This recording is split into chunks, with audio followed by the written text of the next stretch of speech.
Okay, so we're live and I'm recording. So because this is almost the end of the year and most of us make New Year resolutions.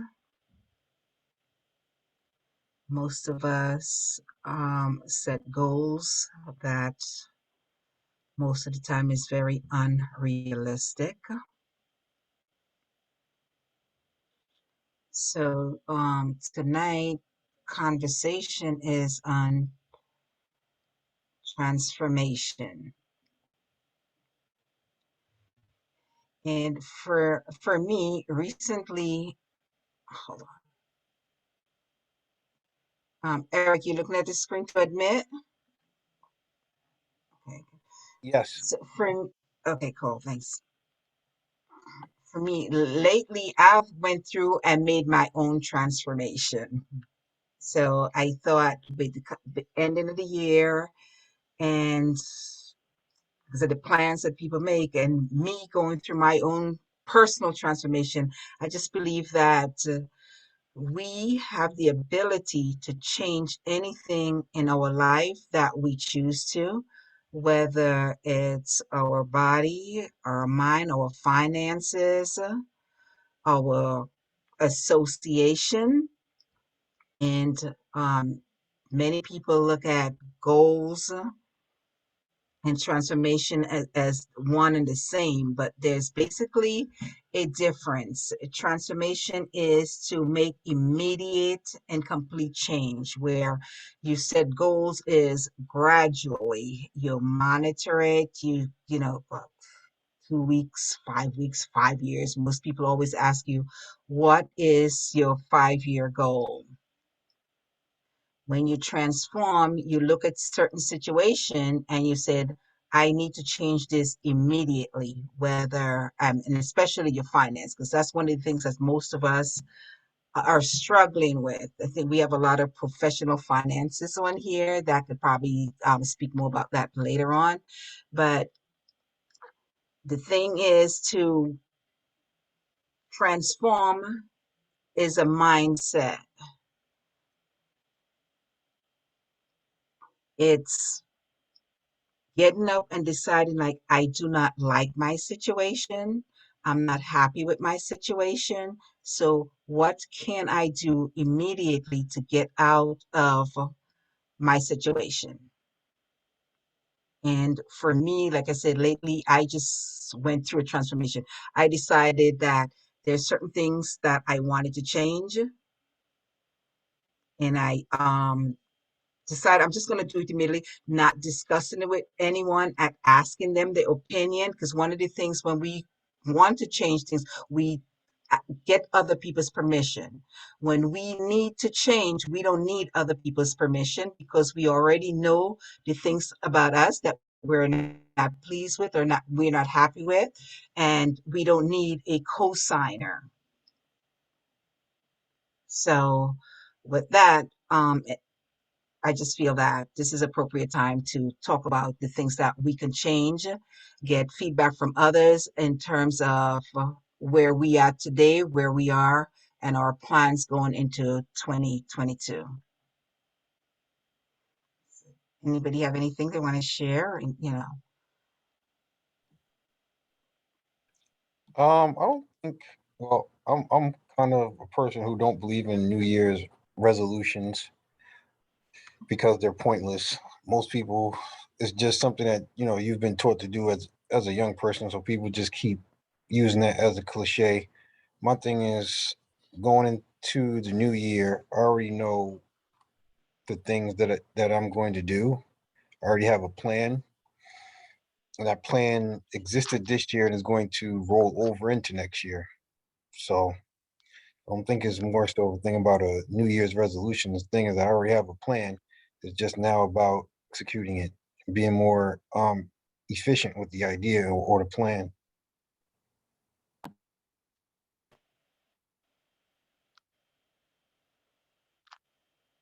Anybody have anything else they want to add?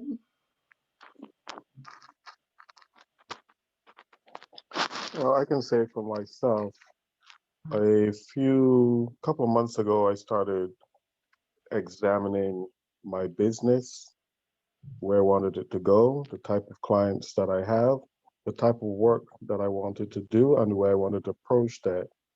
And I just simply started implementing changes, even with my interaction with clients and staff and the things that I expected for them to do. And also personal relationships. I started implementing those things. So I understand the concept of that is just execution. And I just, as you said, I didn't ask any person's perspective of it. I just simply started doing it. And I've times when I got up in the morning and said, there's something I have to take care of it. And I just got up and started doing it.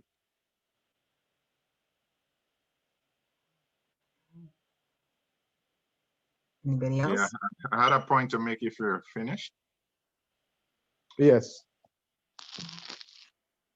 All right, this is a very, very good topic to talk about transformation. It starts with mindset. Mindset. Okay, first of all, you have to believe in yourself, and you have to empower yourself with action. You can have all the ideas in the world, good and noble, but if you don't act and do something about them, they make no sense. So I would say for me, transformation means becoming the best I can be. It also means accepting the things I cannot change, because we cannot change everything. Improving myself means unleashing my full potential. I believe that growth occurs outside of my comfort zone. If I keep the same education level, if I keep the same group of friends, if I keep the same stand within which maybe I work or associate, if I don't read more and expose myself to more, then I'll remain stagnant. You cannot transform yourself by being exactly where you are or where you were. It doesn't happen that way. A seed cannot grow into a plant and bear fruits if it doesn't break loose from the shell within which it is encased. In other words, you have to venture out of your comfort zone. You have to do things differently. You have to go into the new world out there, into the unknown, new environment. But first of all, you got to believe. You got to believe in you.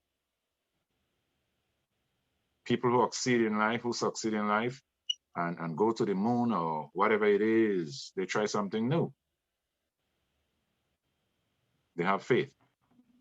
So that is, to me, what transformation is to become better than what I was last year or the year before and all of that, to improve and be the very best I can be. Thank you very much. You're welcome. Thank you for sharing. Michael Royster, can you try again? Was that me? No, Michael. What Oh, happened to your sound? No, Michael Royster. okay. Can you log off and try to come back on?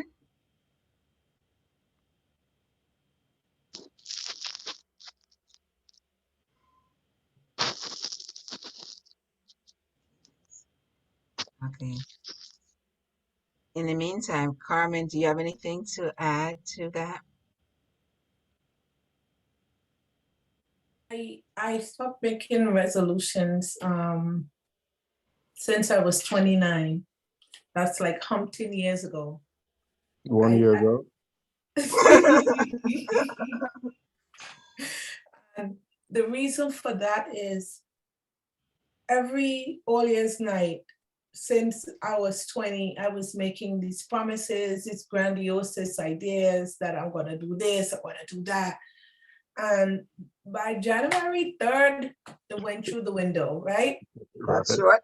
And I just decided, you know what?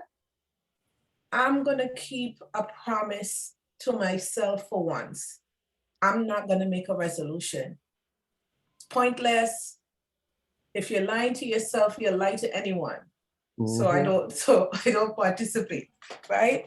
What Mm-hmm. I do plan to do, I've made another promise to myself that I did at 29, that I'm going to start living my life now, in the sense that my responsibilities to my children are finished, they're grown, they're living their lives, and it is time for me to live mine. And so my plan is to travel, go to a museum, go to dinner. It's my plan.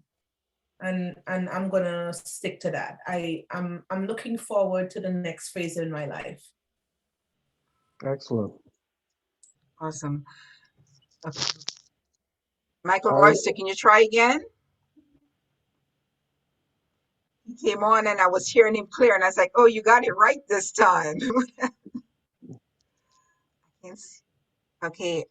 Anybody else have anything they want to add? Roxy, Bev Jones, Claudette? No. I have No. found that because when it comes to resolutions or New Year's resolutions, it seems that people forget that they have a period of life up to the end of the year, and it is what has gone on before impacts everything that goes on because it's part of their history, it's part of their life, and you cannot ignore that and expect to come January 1st become a reincarnation of something else, or a phoenix rising out of the ashes. You continue with your life, and it's a matter sometimes of realizing you're making promises or resolutions to do what.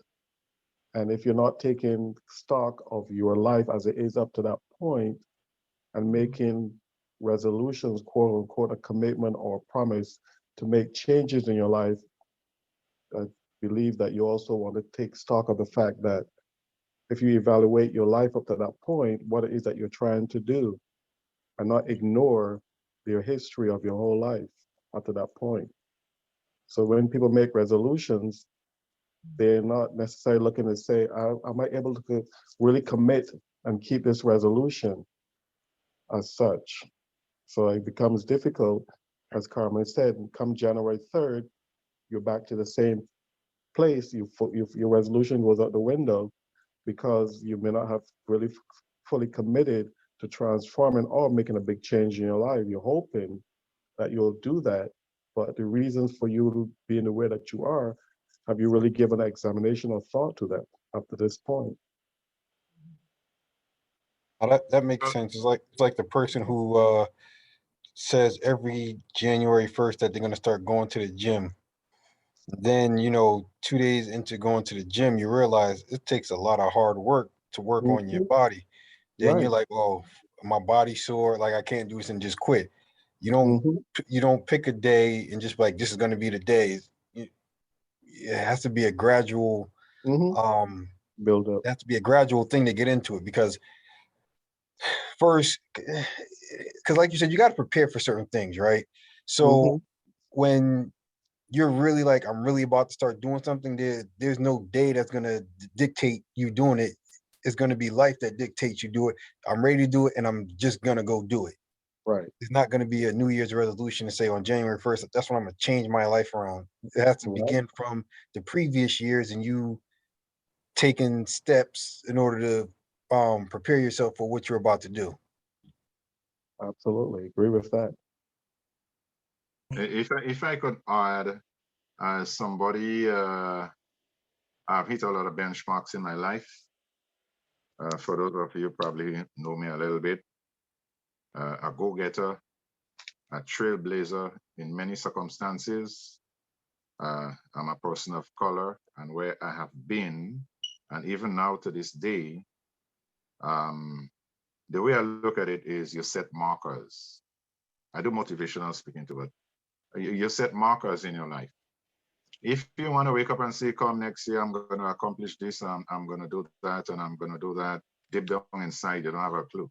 You don't have markers or benchmarks that by maybe February or March, I'll take that baby step. And April and Mhm. May, I'm going to Mhm. increase. And then June, July, I'm going to go at a higher level, and so on and so Mhm. forth. You know, you don't get manna falling from the sky. Those things don't happen like that. So you don't blame the resolutions.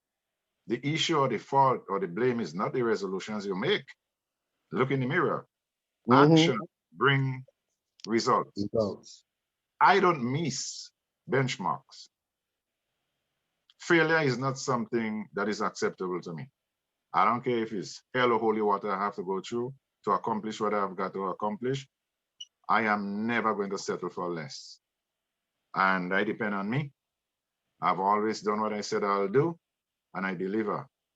And all my life, I've been like that, even if I have been through hell and back as a young kid, looking at where I'm at today. So as I said, actions bring result. You have to be hard on yourself. You have to be hard on you and be Mhm. disciplined. So don't talk the talk. You have to You gotta walk walk the walk. the walk. Else not, Mhm. you're going to fail. And let's be blunt. We are adults here. You have to walk the walk and not just, Talk the uh, talk. talk the talk and say, well, I want to do that. And I want, by the time it comes out from your mouth, you know you're not going to do it anyways. To have a commitment, a burning desire to effect the kind of changes you seek. All right. Right. So be a trailblazer, be a go-getter. I don't care what it is. You want to lose 10 pounds and that's what you got to do. Okay. Cut down on your sugar, cut down on your salt, exercise, and use a lot of water. Drink water. In the morning, half an hour down the street. In the evening time, walk a mile. If you don't do that, you think you're going to start dropping those pounds or whatever it is. It doesn't have to be weight, Right. but you have to make a solid commitment so that you would realize, as we are just talk, and I don't engage in those kind of stuff, right? The fault is not the resolutions, period. Well, I for think for me, I am very visual. So I have a vision board. And that's why I like the terminology transformation, because I can see where I'm going, where I need to make adjustments. I reward myself for my adjustments, small, large, in between. But the fact is that I'm able to see where I'm going, the things that I need to change. So I am an avid believer in a vision board. That's a good one.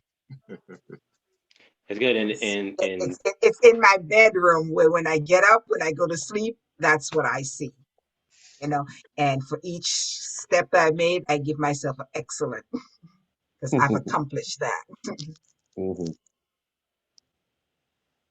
it is a certain So, belief in oneself, and a lot of Yeah. people, when they, as I've heard, that makes excuses and they get derailed.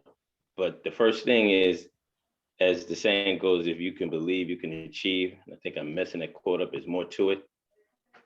And take action. That's the first step. You have to Mhm. see it and then find a way. If not, So, avenues such as what we're doing now, speaking, and a lot of people do not know how to reach out. But this is one of the avenues that we're doing to help those people who are a little quiet or feel like they're being judged when they open their mouth or see. So they kind of step back, and we have to be encouraged, which is what we do here. closed mouth don't get fed. mhm. But Yeah.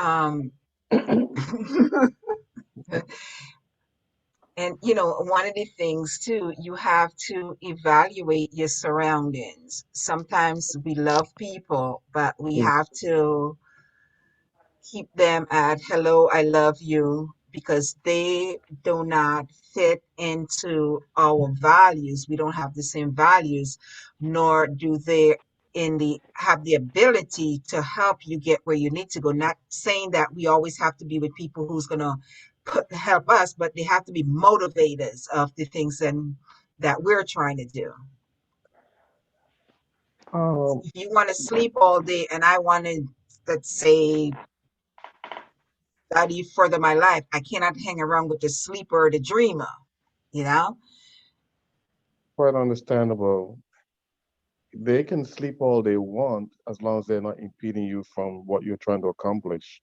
Correct. You can have a friend who likes to do that, but as long as they don't stand in front of you or stand in your way or delay Mhm. you from what you're trying to accomplish, you can sleep all you want. That's your goal, or you have a reason why you want to sleep, but don't intercede or stop me from progressing to where I want to go. That's correct. We can still be We all friends. going to have challenges That's and correct. trials. How do we overcome that? A lot of people are finding a situation and doing that. So I think it has to be spoken. You got to believe it, speak it, like the law of attraction to some degree. Yeah. Sometimes I know for myself, when I have a vision or desire to accomplish something, I try, a lot of times I've found throughout my life that I don't care to share or discuss because of my personal perspective of life. I do not like to have any person say to me, you cannot accomplish anything that I want to try to do. I have experienced that even when I was in high school. My headmaster met me on in the corridor one day, found out I was had a, had a goal to take 7 O levels back in 1974, and said to me, "You can't do that. That's too much." And my response was, "Okay, I'll show you." And the last year of school, the last few months of school, I just went out. The pastor took my textbooks, read them from cover to cover, and prepared for those exams. The only thing that I didn't pass was woodwork. Pass. Um, Carmen, Yeah, what I method would you use if you had to motivate someone? first of all, I think one of the problems I think in the world is that, and you taught me that, Beverly, like about 4 years ago when my daughter was going away to live her life. You said to me, you did your job already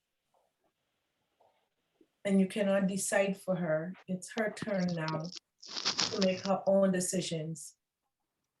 And having that conversation with you allowed me to let my daughter go and to live her life, because she was not hurting anyone. She was just going to live her life like I did when I was 20, right? And took a chance and came to America.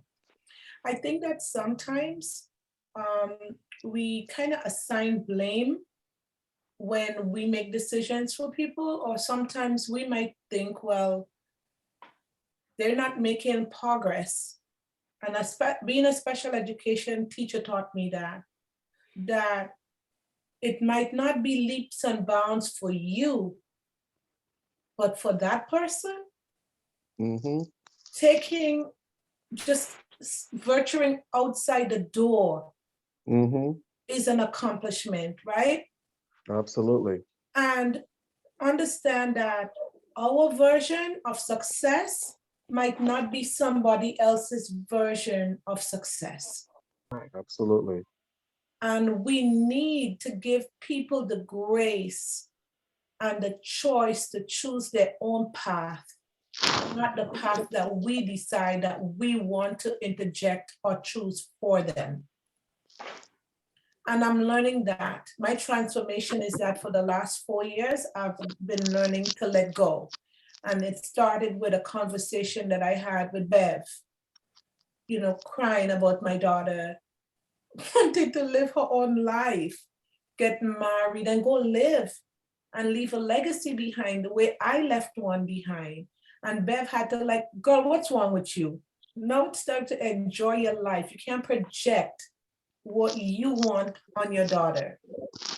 So that's what I'm learning to do. That's how I've been transformed. That's great. because there should be no limitations that we should put on anybody else's life. Right, Yeah, because they have to live sometimes, their life just like I have to live mine. And who am I to say to you, you cannot accomplish that, what you want to accomplish for yourself? right, I think sometimes because we wasn't able to do certain things, we want our children or the people around us to live our life through them. Yep. Sometimes that can very well be the case. Yeah. And sometimes we're dealing with our own stuff. For me, it's the being abandoned as a child. And it took Beverly, we'd talk for hours with me in the middle of the night crying, and Beverly doesn't sleep, just like I don't sleep. And 4 o'clock in the morning, we're talking to each other. And she's like, you have a problem with letting go. And I realized, yes, I have a problem with letting go because as a child, if you're abandoned by your parents.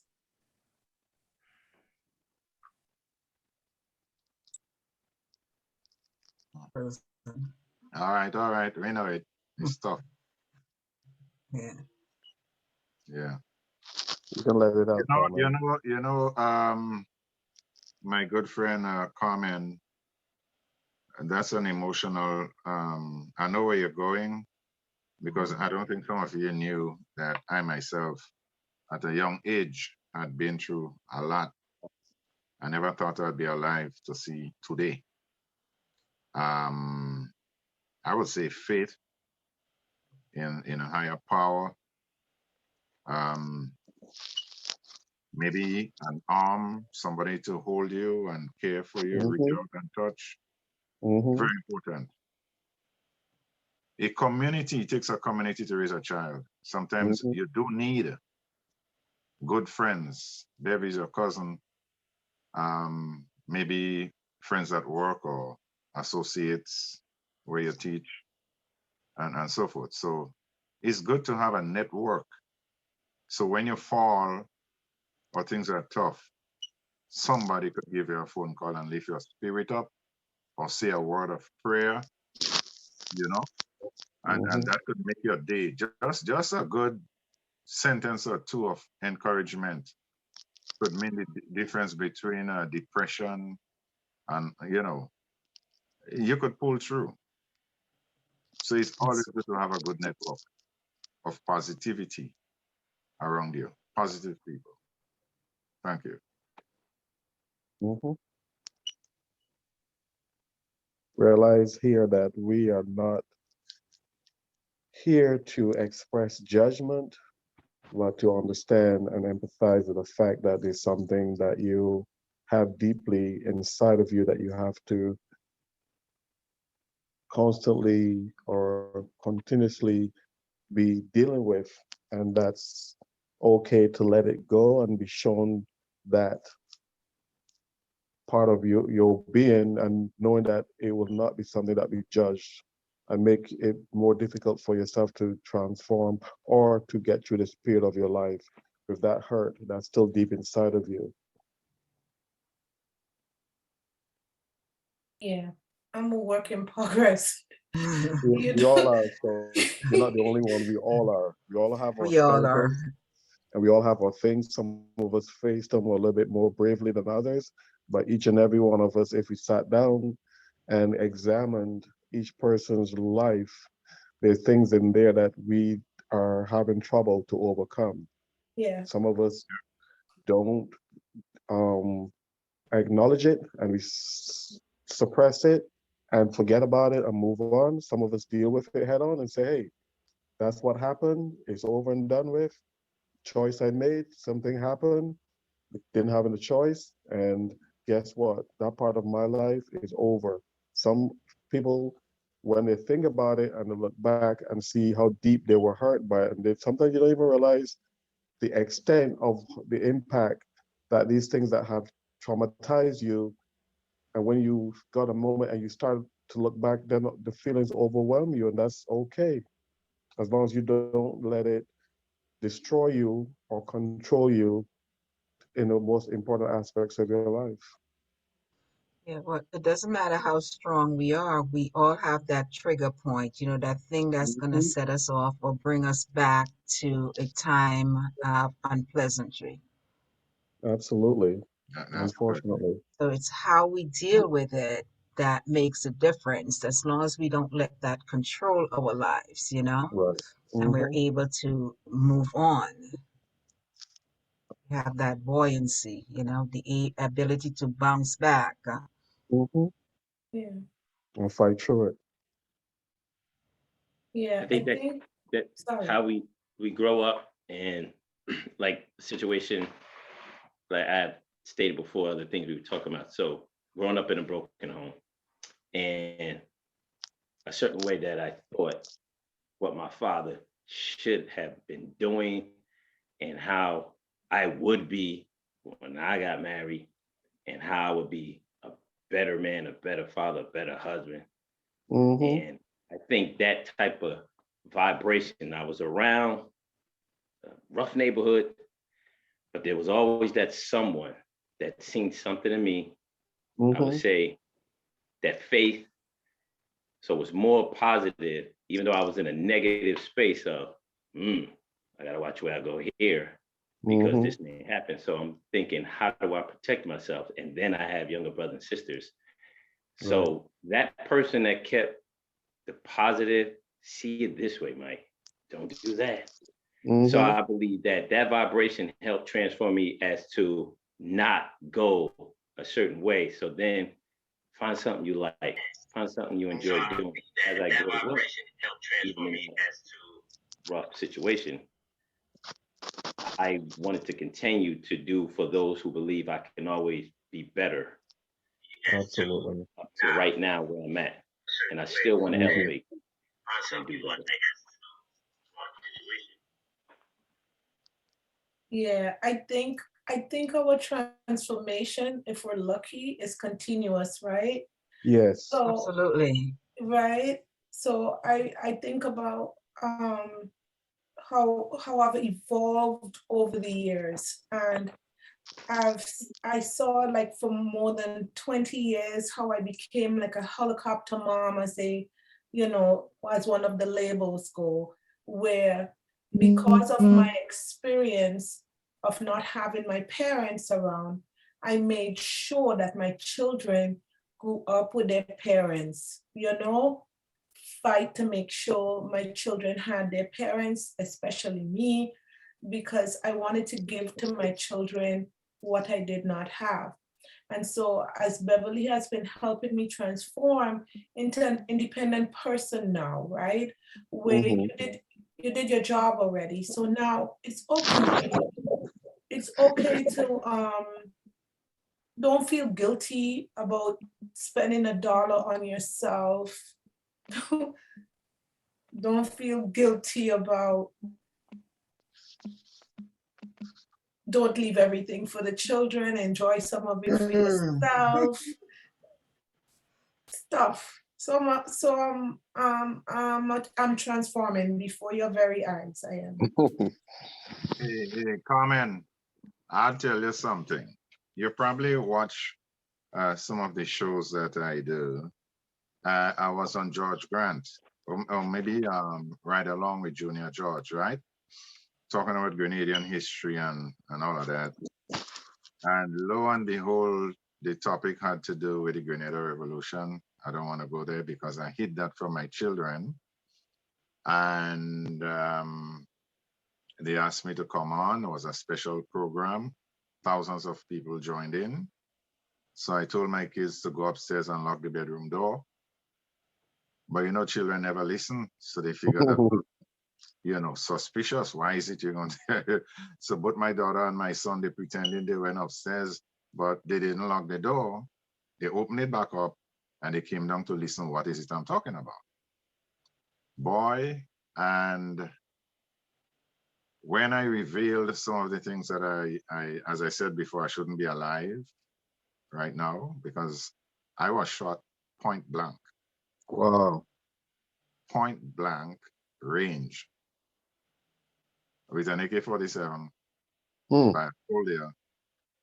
And I don't know why Like the good Lord wanted me here for a reason, right? Right. Anyhow, Absolutely. long story, and I broke down on national TV. I broke down, and this is being beamed or streamed live. So my wife had to come and wipe my eye, and I just see a big man cry. You know how embarrassing this is, No, especially honestly, me sorry. It should not crying be, for but I people. understand. This was very hard. And when I turned around, my kids were on the step watching me. Well, that was worse because I didn't want to hear them. I mean, let them know what I have been through. I was a teenager. I was a little kid during that revolution time. And so I think a week or two, we lying on the bed, and I figure out I got up and my wife is not here.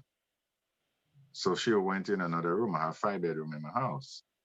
And well, I was escaping or pretending I'm escaping, but boy, I was pelting, like throwing punches and all of that, fighting for my life. And some of the blows landed on her. I don't know. In my sleep. So I was Mm, having an episode, right? So when I came from work the evening, she came, we have to talk, Dennis, we have to talk. I said, yeah, what are we talking about? I come to listen to my news. I'm big on news and what's going around the world, you know, world hmm news and all of that. And then I see my daughter and my son coming, and all three of them stood in front of me. We have to talk. Anyhow, um, the kids know they are big enough. You need to speak to them now because they heard the commotion, what was happening. Last night, you almost killed me. And you have to come clean because they're very concerned and worried about you. You might hmm hurt somebody or hurt me or whatever it is. I'm like, what are you talking about? So now I have to face my two children after I just come on national TV and break hmm down and tell them what my life story is. I have to come now, and I hid that for all these years, and explain to them I barely made it to adulthood. And look at Right. what happened to me. Well, that was, I don't think I went to work. It was worse than when I was on the program, hmm you know? So as I said, we all have our little issues here and there. And sometimes we go about life pretending all is good and all, everybody, but you don't know. And if hmm I didn't tell you guys that, you would not know, right? So we have our battles. We have two choices ahead of us.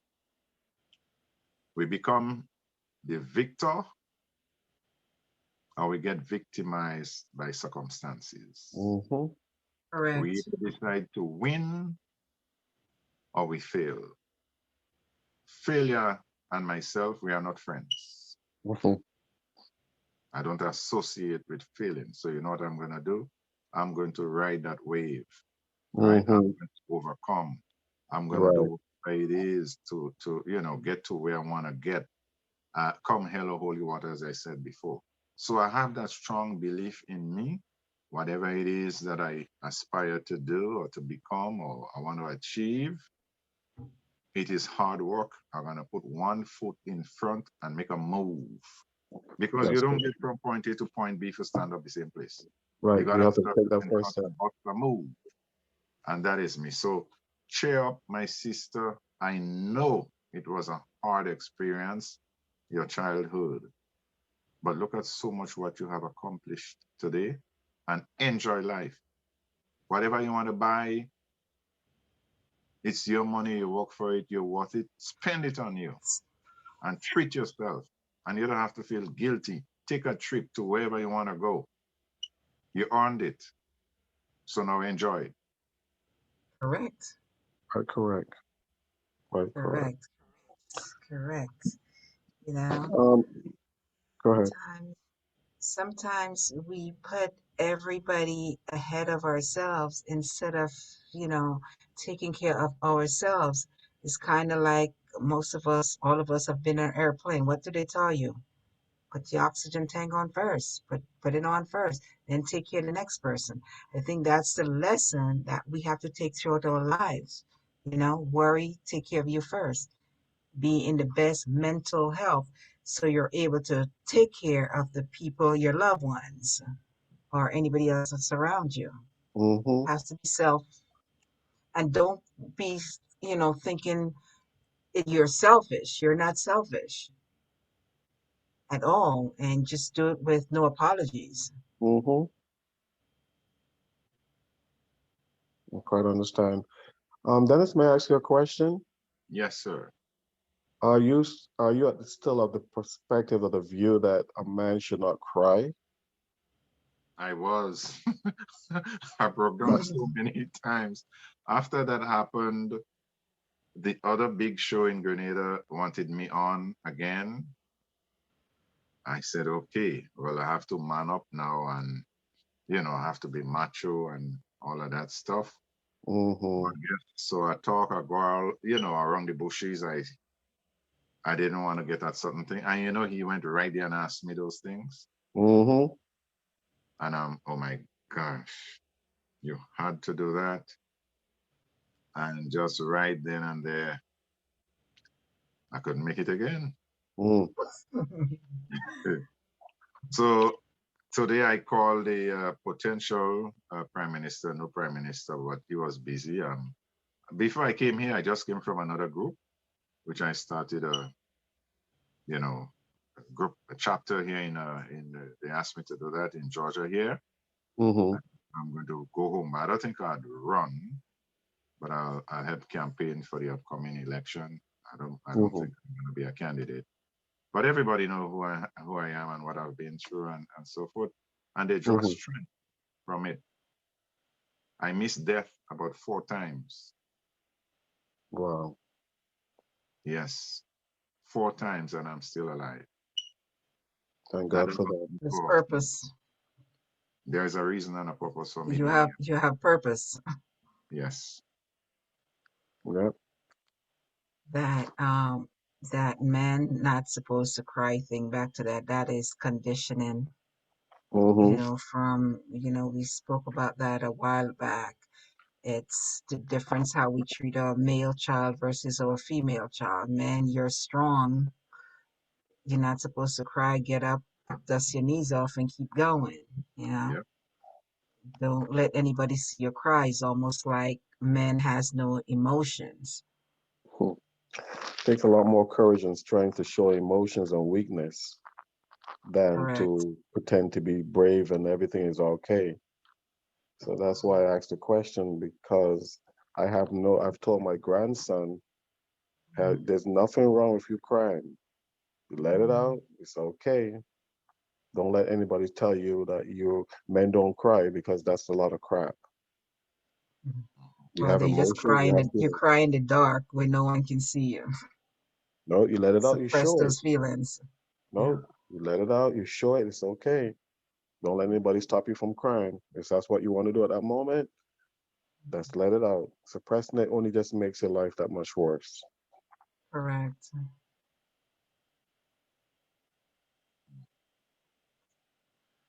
Anybody else? Maybe So any of our guests have anything to add or they want to say?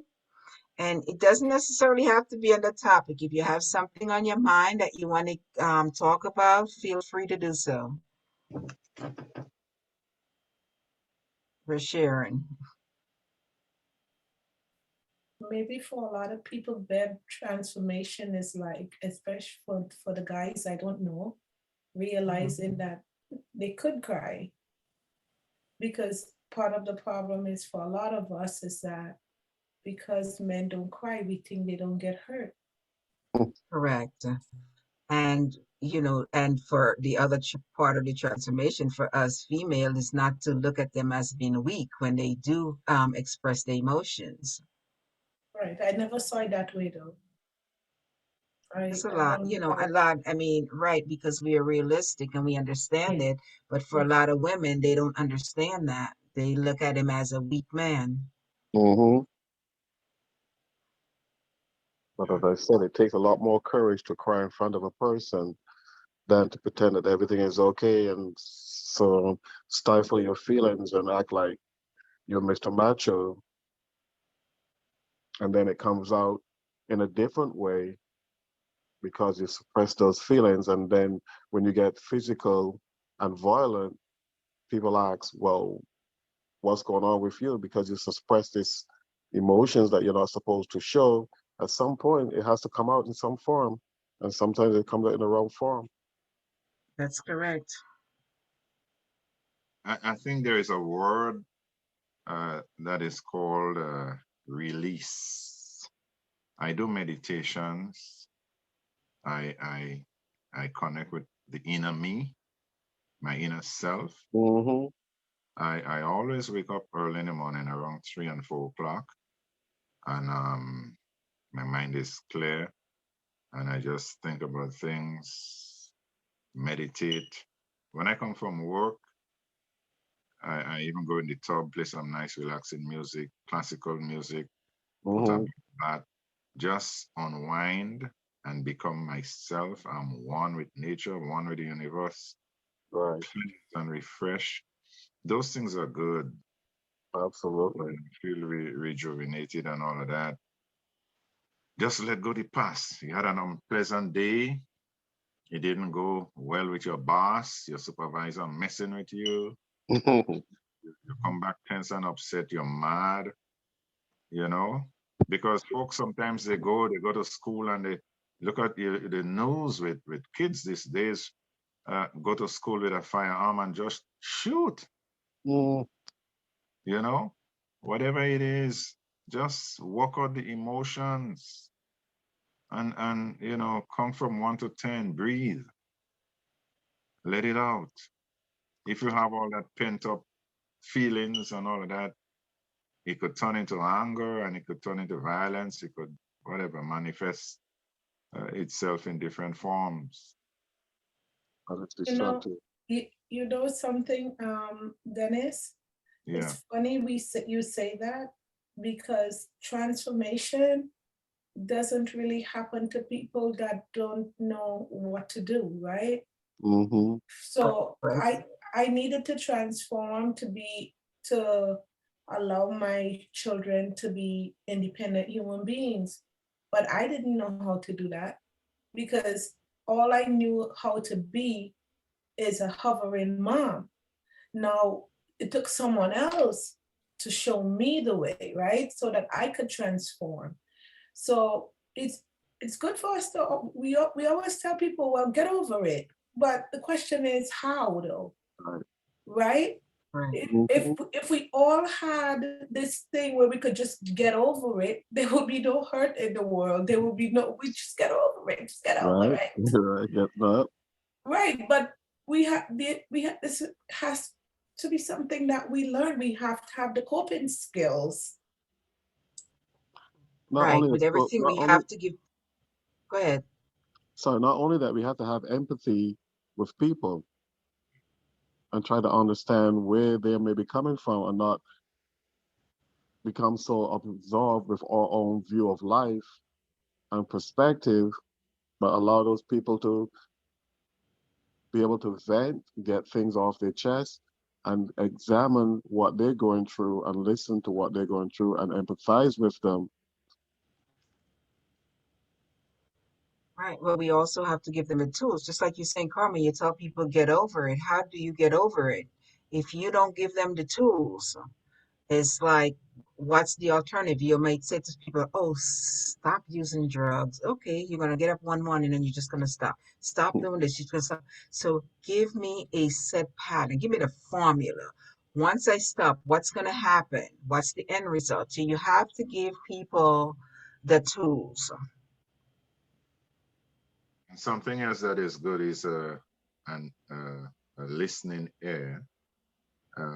We talk about It's a empathy. tool. Yeah, you know, sometimes by just being there, you know, somebody sometimes want to lean on your shoulder a little bit and tell you of their problems, their struggles. Nobody's listening, nobody care, and you know, Right. mom never, you know, paying attention. Dad is not home, or when he come back, he's drunk or something. It's very important to have somebody in your corner when things are kind of tough and you're down on your luck probably, or your emotions and all of that. It's always good to have somebody you could make a phone call to, um, just vent. Yeah, So, you know, someone yeah, who will just listen to you. yeah. Right. And you're looking at this time of the year, it's very depressing for a lot of people. You know, the Hmm. holidays, it just puts a lot of people in a state of depression. Yeah, and that's where empathy comes in. You just take Right. the time to just hear them out. And Yeah. I've seen where people just push people aside. Some person calls up and say, "I like to talk to you," and you're is as if, even if you're that busy, it is. I'll call you back in a few minutes. Just give me a few minutes. I remember one incident that happened between my ex and my son's girlfriend at the time, and she called up and saying she wanted to speak to her, and our grandson was very young, and her response to her, well, I'm busy now, I got to put my grandson to bed, I'll call you in a couple of days.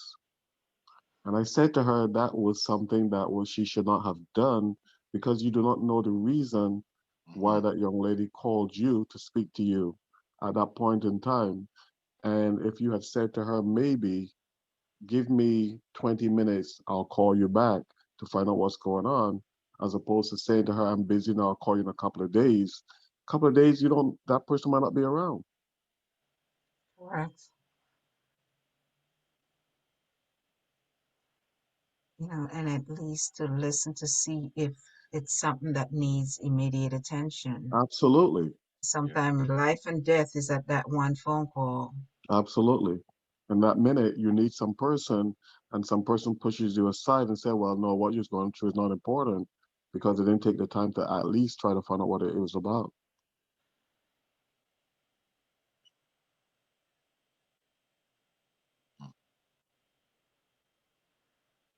Anybody else have anything they want to share? Eric, you've been kind of quiet. Y'all went on a whole sidetrack and got off of like transformation. Okay, that's what we do. Yeah, That's what we do. It's about life, Eric. It's about life. and Dennis When you get started another talking about 5 years older, you'll see. how he's getting shot by AK-47s and stuff. I just jumped to a whole conversation. But it's a transformation, right, Eric? It's a Correct. transformation, right? Because here we're transforming from multiple things and at different Things. times in our lives, right? We're Hmm. transforming from being wounded children into adult parents who because of our experiences become hoverers, or some people just perpetuate the same Behavior. thing as their parents, or the same thing that they went through, right? Not Hmm. learning anything from Anything. it, right?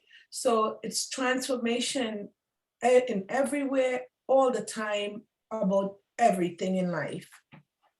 Correct. It's kind of like, from generation to generation. Like some people may put something in a pie or do, and you couldn't ask them, well, why do you do that? Well, my grandma used to do it. You ask grandma, grandma's well, my grandma used to do it. So Hmm. it's a cycle that never changes, but there's no rhyme or reason for it. It's just I saw all the way down. And if we can help it, we'll teach our kids. But lucky for us, our kids don't pay us that kind of attention anymore. They're done with our side. But sadly, some of the old-fashioned ways are still very valued and valuable at this point. So you can't throw I everything out agree. in the dishwater, I Mm. totally agree.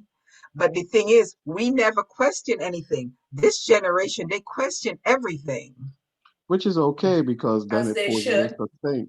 Right. As they should, because I think part of my transformation, when I became a parent, was to give my children the voice that I didn't have, right? Correct. Where my parents, I grew up in a household where they say, you do what I say. You don't Hmm. question me. You don't ask Correct. me. Nobody asks you. Like, I remember one time my grandmother cooked soup and I was sick and tired of the soup because that's what we had every week. And I'm Hmm. like, I'm not eating it. And no, actually, I couldn't say that, but it was there too long, and she took the soup, and she ate the soup, Oh, and I had nothing for dinner that night. she helped you. So when I became an adult and I had my own children, if my kids decided they're not eating something, I'm not forcing them to eat it. That was part of my transformation, that I'm not going to carry over. I'm going to give my children a voice and a choice. But please, I always ask, do it in a respectful way. Manner, right. Correct, correct. That's where sometimes the breakdown comes about, especially in this day and age, where Johnny can say to, I ain't doing this, I ain't doing that. And if you don't let me do what I want, oh, betides you. That is not acceptable. But it has become the sociological aptitude or attitude, or I'm going to encourage you to speak your mind, to do whatever you want to do, because you should be able to do that without any filters, without any parameters. And then you end up realizing that 10, 12, 13 years old, you're being parented by your child. That's absolutely true because, and the thing is, some parents go a little too far because, we will say, I would never do the things that my parents did.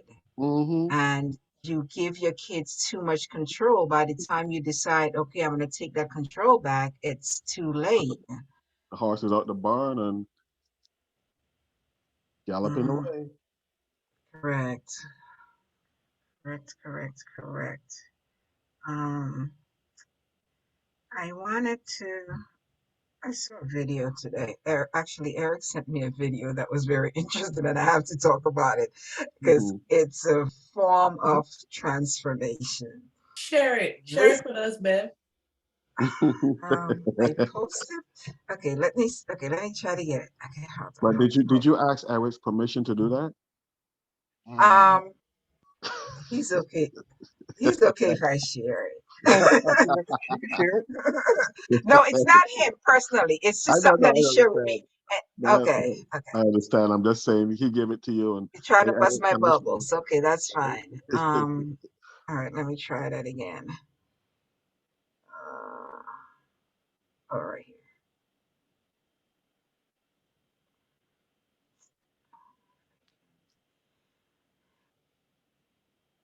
I don't know if I can get it from the group.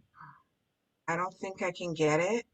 Oh, Carmen or Eric, if you guys go in my group, I shared it there because I'm sharing here. I can't pull it up.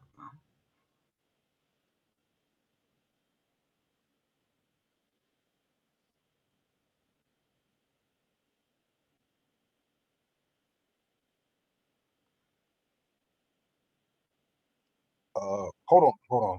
I need to find the video. Hold on. Okay.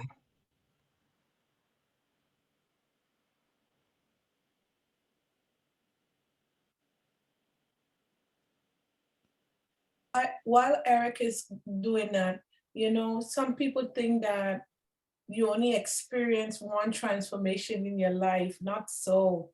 There's a Mm-hmm. lot of different stages and a lot of different transformations that you have to Correct. make Yeah. to evolve, actually.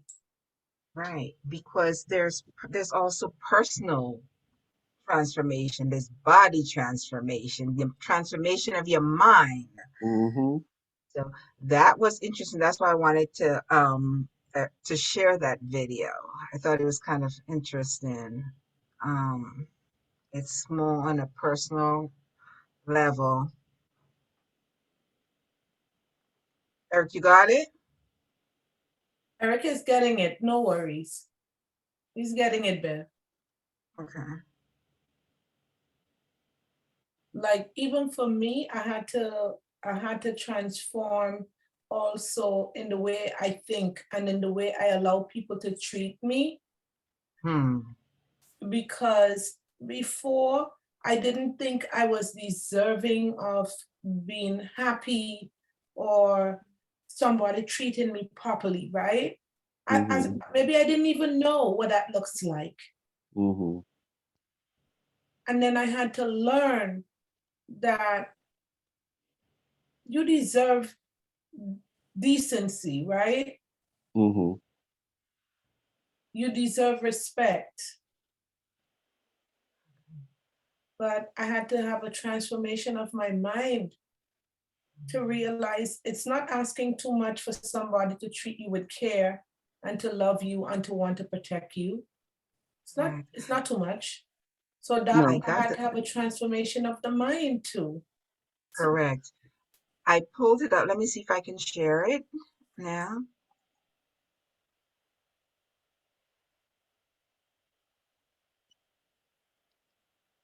Can you guys see it?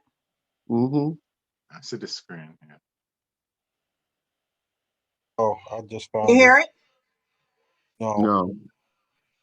I found it.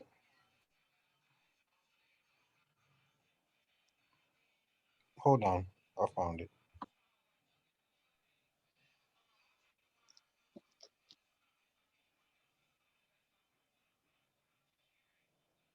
Can you guys hear it?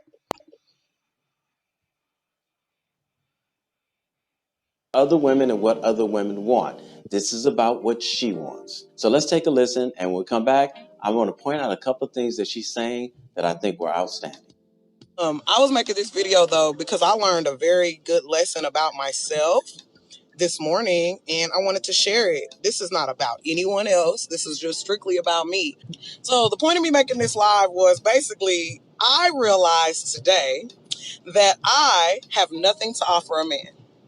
Nothing. And I feel like it took, number one, it took me 32 years to realize it because I just found that out today. So I was today years old when I realized it. And then it took me a lot of pride swallowing to be able to admit it. I feel like I don't have anything to offer to a man because a man asked me what I had to offer him. And it was the way he asked that made me realize that I don't. He simply stated, I realize that you're single, but tell me what would I benefit from having you as my woman? Now, outside of the basics, like, oh, I look nice, I can cook, I work, I didn't have nothing else to offer. And the reason I realized that I didn't is because I got to thinking about myself. And all I've been doing for so many years is just working and taking care of kids. I don't know necessarily what I'm into. So there goes hobbies. I'm not necessarily sure my feminine level of energy because majority of my relationships I wore the pants. So how can you as a woman offer to be a woman to a man if you've never fully been a woman? I am a woman because I'm a female, but I'm talking about like actually be a woman, like to a man. I've never experienced that, so I don't know what that feels like. So I can't honestly say that I have anything to offer as far as a woman outside of just being a woman. So that means all I really do have to offer is some because I'm a woman and we have one. That's really not enough. I can't honestly say I can offer you a nurturing environment because I'm too frustrated about the children that I have and the lack of help that I have with them. So it's like I can't necessarily be so nurturing to you when I'm frustrated at the amount of nurturing that I'm already doing. So therefore, I know I can't offer you that. I can offer cooking for you, but then to me, it comes at a price because if you're coming and you're sitting and you're eating my food and you're not providing any of it, I'm a feel away. So now I'm offering you bitterness. That's not anything a man wants. Why would you want a bitter female? Well, I'm bitter because of my own merits. So it's not your job to fix the bitterness. It's my job to fix. As much as I want a man to come to me ready, able to provide, work, and handle himself, I think that me as a female, I need to have my emotions in check because if a man wants peace, I don't have any because I'm frustrated. I'm bitter, I'm emotional, I'm upset. So I made this video because today I realized that I don't have anything to offer a man outside of good looks. And I learned that I don't want a man for just his looks. So how can I be so selfish and only offer a bare minimum and expect so much? That is some unfair shit. Now, I don't know about all these other females. Other females may not agree or even feel the way I feel. But I know me, I know the man that I'm looking for and wanting, I'm not even half of him. So the reason that I'm even talking about all of this is because I watched a video that Steve Harvey had a while ago.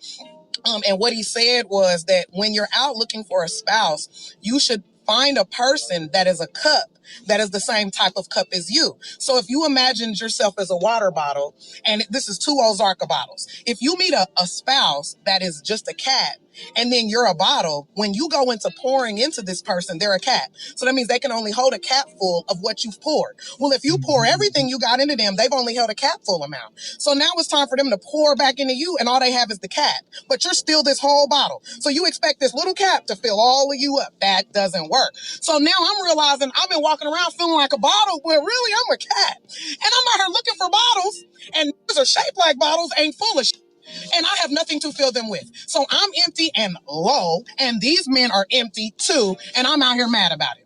So I had to take a step back, and I've just learned this. I had to take a step back and look at myself and realize, girl, you don't even have to offer why you out here mad at these men. So how about you focus on getting you something to offer a man that would be something that they could walk away from you and feel like, you know what, I can't live without her. Because without her, I can't do this, this, and this, and this. Because I'm telling you, with me, you can get you some attitude. All just got attitude. Well, I got one of them. Nobody wants that. And with me, you can get a baby because I seem to make those, but all just do that. So what about me is going to be different from this next female? I'm about to take the time and figure that out. So I just want to share with y'all that some of us ladies may not necessarily have anything to offer a man, and we don't realize that because we feel like we're a woman and that's enough. But if you want a man to be more than just a, then you're going to kind of have to be more than just. Okay, that's all. Have a good day. When you can put your pride aside and listen to somebody tell you, That's quite interesting. But in a way, it makes a lot of sense because I've heard people say, "I want a good man. I want this. I want a man to be employed. I want this. I want that." And then I'm saying to myself, I've said to myself a while back, what it is that you are bringing to the relationship that you are expecting all of this from a man. And I don't hear you saying, I am willing to bring this to a relationship. I expect this from a man, but this is what I'm bringing to the relationship. It is, I want, but nothing about what I'm willing to give that person in response to their needs and what I can offer them. And I find that to be very interesting when people keep saying, I want a nice man, I want a good person, but yet what it is that you're bringing to that relationship. Okay. I'd love to see an update now that she's went through the process. I'd like to see her final, how she make that transition from not having anything to bring to the table, so to speak. Um, Well, right. Everybody's talking about this video was posted earlier in the week, so it's gonna take a while. right, right. But I'd love to see her update. But the thing is, people base relationship on so much financial, what you're bringing to the table. Nobody talks about building. It's like nobody talks about the love, the things that are supposed to really make a relationship. Because if you have those things, guess what? The rest of them you'll be able to come together and build. It's not so much as remember when we did should broke ass people date, Mhm. right? So you have to be able to have some type of foundation. When you come, you bring this, you bring that. Your whole relationship is built on what this is mine and this is yours versus we're coming together and we're building something. And that's That's quite, that's a good point. Let me just make it quick here. She did not say in the how many minutes she spoke the word once, we. Correct. A relationship, once you're talking about a relationship, then you go into the plural. You that is talk about, absolutely correct. and she was focused singularly on herself, I. Correct. And she, so you know that is, I would say her priority is probably a little bit screwed up, not clear. I suggest guidance for her.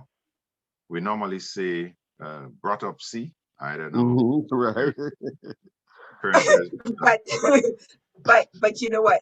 In her defense, Men are always asking what you bringing to the table, correct? No, So not I think, boys. There's a difference between a boy and a man. If you get somebody who is not matured, who doesn't have a game plan, I mean, you could walk out the street and pick up any hoodlum and whatever it is, become a baby mama and all that. You don't blame nobody for when you screw up and you mess up your life like that. That's you. You don't go back and blame it's them. you, It is. correct. So I would say priorities. I speak to my daughter every day. Guidance. Yes, I'm using the word brought up see and good nurturing. She is grounded and all of those things. You go to the table and you want to build. When you get married, you become one. When you go in front of the priest and they say Mm-hmm. husband and wife, you join in holy matrimony. Matrimony Now I go out the window, me go out the window, and we comes begin in. to reign To play. supreme. That's the way I see it. I tell you what, I wish I had more time with you guys. I have a 9:30 and I have to be in suit. So Got you. I'm gonna take a quick break and Okay, so next Thursday invite me back in. It's a pleasure, but I have a schedule to dress up for now coming up. No well, go worries. A go pleasure Superman, having go you. Superman. Hop into the hop into the phone booth and make a All quick day, change. all day. So we're gonna talk. Take All care. right. All Take right, care. good. I heard from I heard her and I heard how I don't know about transformation. I just heard blame. I just heard her blaming herself. Correct. I could be wrong, but that's what I heard. I heard her And saying, if a guy come to my table and he don't have any food, then I'm gonna be bitter. And that would what is he getting? Bitterness. But you're choosing a guy that's coming to the table to eat your food but don't have nothing to give, right? So, but yet you're blaming yourself for that, right? So, whatever. What For me, where that video is concerned, I'm going with what Maya Angelou said. When somebody tell you who they are, believe them. She told absolutely those guys who she is, right. but it has right. nothing to do with me or other women or other young women. She told them who she is. Now Who they she get to is. decide. Right. That's why I said I'd love to see that update. Now that she figured out all the things, see how she made that transformation of let me see what I'm going to bring to the table for whoever it is. And you can hear from her that she is doing a self-examination and Correct. realizing that there are things about her life that she needs to address. Mhm. And regards to the statement, what I heard her saying was, I am putting food on the table. He is bringing nothing to the table. I'm going to be resentful because he's eating food and not putting things on the table. And the question would be, why would you choose to be in a relationship with some person where you are the provider and the person bringing everything to the table, and that person is just eating from it? What you'd have to examine, why would you put yourself in that situation? Because That's what obviously, she said.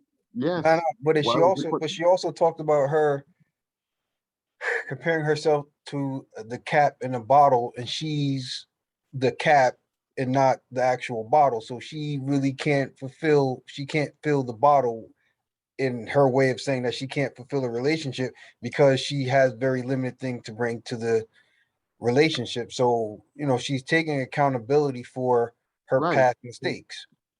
Absolutely. That's what I say. She's doing a self-examination and realizing that she has her shortcomings and she needs to take the time, which she's planning to do, to step outside and say, let me not worry about a relationship. Let me fix myself.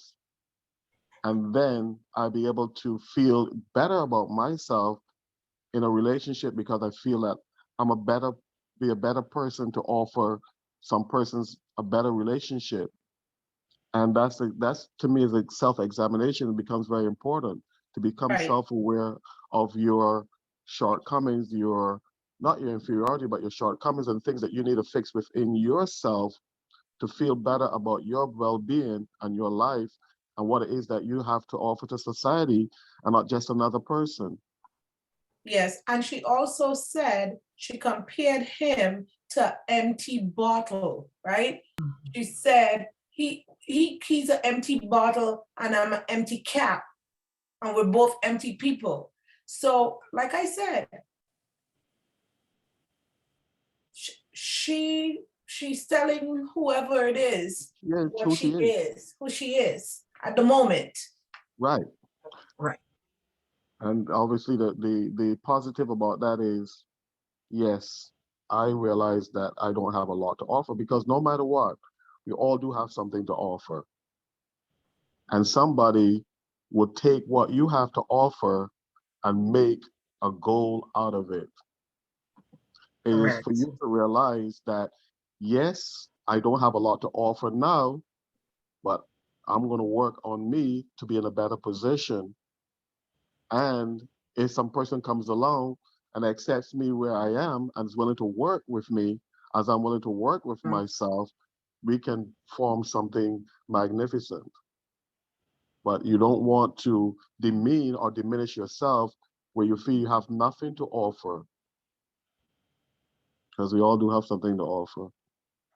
Someone says, what about love or just to have someone to comfort you, someone who, when you come home, to ask you, how was your day? And maybe rub your back or just a good conversation. Well, the question would be, is that enough for you? So for some people, that's enough. But maybe because that person is looking for more, that becomes less of importance. Because along with all of that, they were looking for maybe looking for quite a bit more. So Okay, I'm not so thinking. So is he so home all day? Is he home all day, or is she home all day waiting to scratch your back when you get home?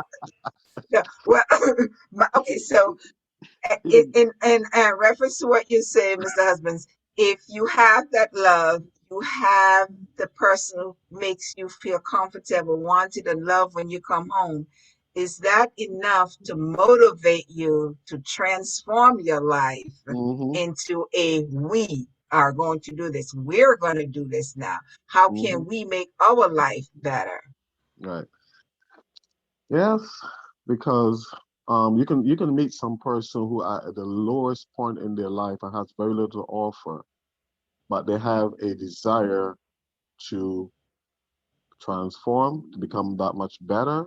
They have a goal, they have a vision. They just need a little bit of helping hand, or they just might need some person to stoop down, reach down, and pull them up and help them up. There's always those many different variations of circumstances, but it all depends on the interaction of those people. And Um, sometimes people, Mr. Husbands, are you married? no. We're gonna have to clone you, sir. That is something that before I do understanding, I go back. I actually was thinking about it just the other day. I remembered when I was in college and classmates, females, got to be friendly with them and they would call me in the middle of the night, oh, this is going on, that's going on, what do you have to say? And it's like it became a life pattern to give thought and empathize with people. And in fact, it was a couple of days ago, I was maybe this morning or yesterday, when I first started my business, people come into my office and we start talking. And it's like, you should have been a lawyer, you should have been a psychologist, you should have been a marriage counselor. I said, no, I like my profession. This is the choice that I made. Sometimes I have to say to them, my marital counseling certificate is not on the wall today. My psychology, my psychological um, certificate is not on the wall today. But I give thought Wisdom. I give thought to other people's views and feelings, and that's just my, take on life. It's not just about what I think. Other people have the right to feel and think the way that they want to. Correct, correct, correct. Well, thank you, Carmen. Carmen's gonna start cloning you. She had to speak to Mrs. Husbands, and she passed about. Oh, actually, tomorrow or today is the anniversary of her passing. Sorry to hear that. Thanks, that's fine. It's just um, I just remembered. I always remember close to this point in time, but then I don't remember the Eric, you exact can do date. the waiting room? Sorry, excuse me. Already did. Mhm. Oh, okay, I can hear. Okay, so let me see who else have not said anything here that anybody else have anything they want to contribute? We'll offer them $100 certificate. Yeah, okay. Ooh, Mr. Jackson, you heard that? I know you just came on. You've been challenged. Yvette, But the most Sherry important thing that Lewis. you gain from this conversation,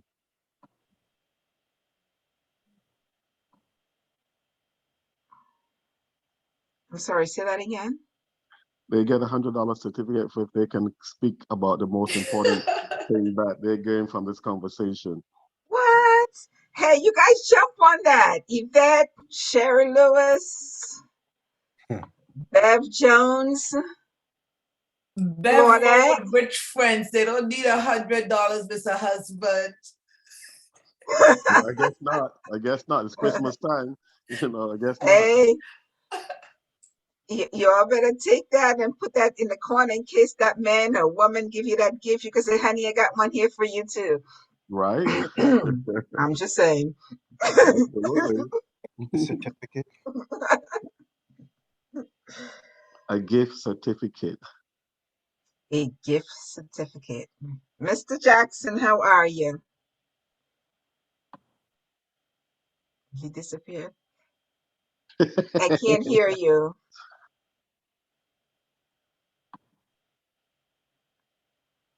We can't hear you. I see you smiling, Mr. Jackson, but we can't hear you. Unmute yourself, sir. Unmute.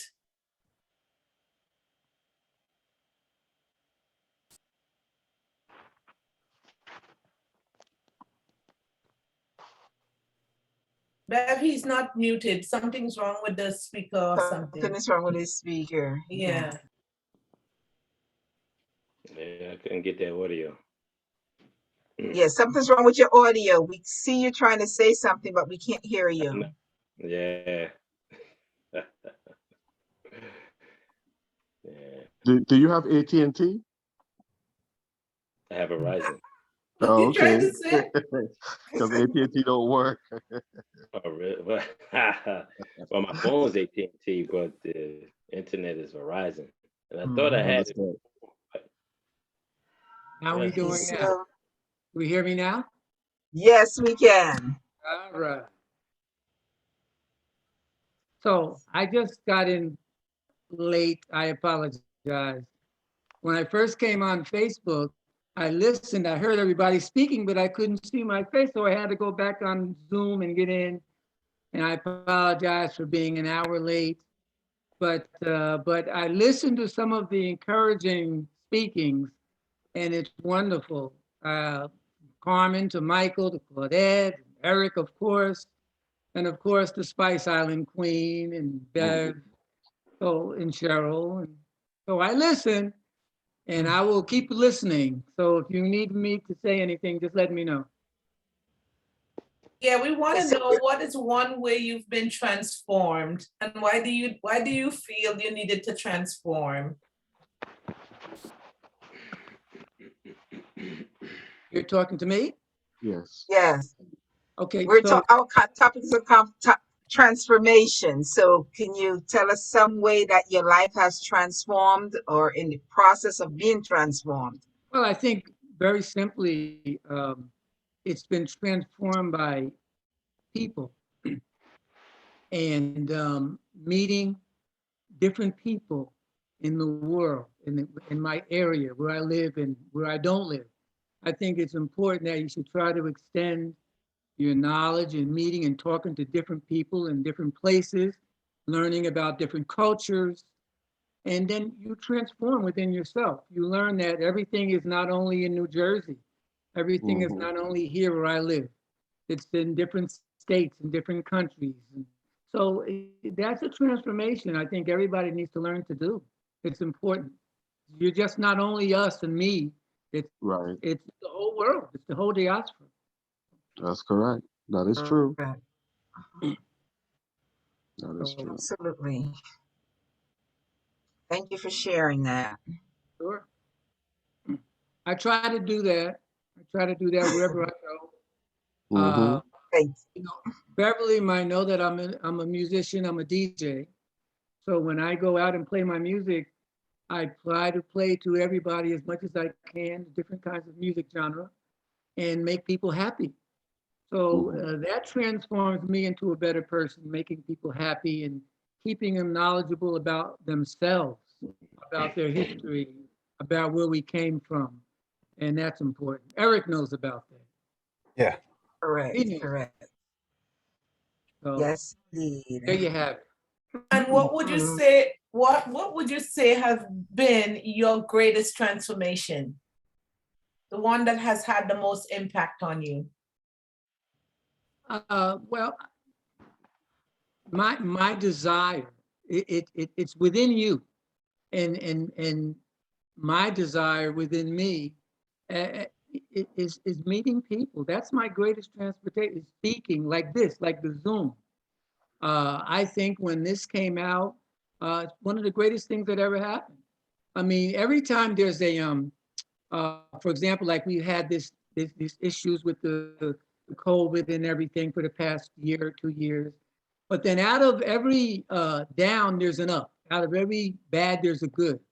So you have to realize that. And this here practice, I believe, is very good. I mean, you literally don't have to leave your home.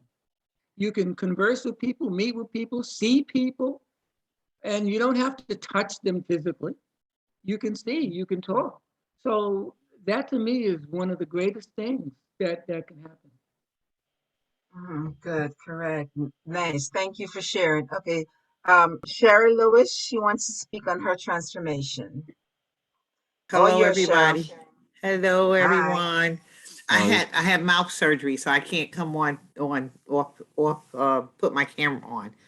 But anyway, my transformation, I had to transform um when I got married. I was born and raised in the projects. So I was born and raised poor. So it was basically that whole ghetto slang, the whole, I was in a whole nother world. Mm-hmm. And when my husband joined the military and I started traveling with him, I brought those same ways with me. And people, I was wondering why nobody wanted to talk to me. And all the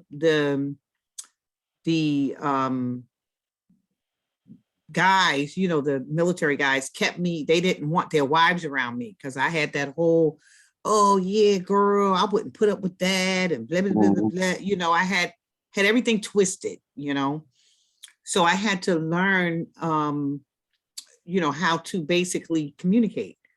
So I went back to school. I actually went back to school.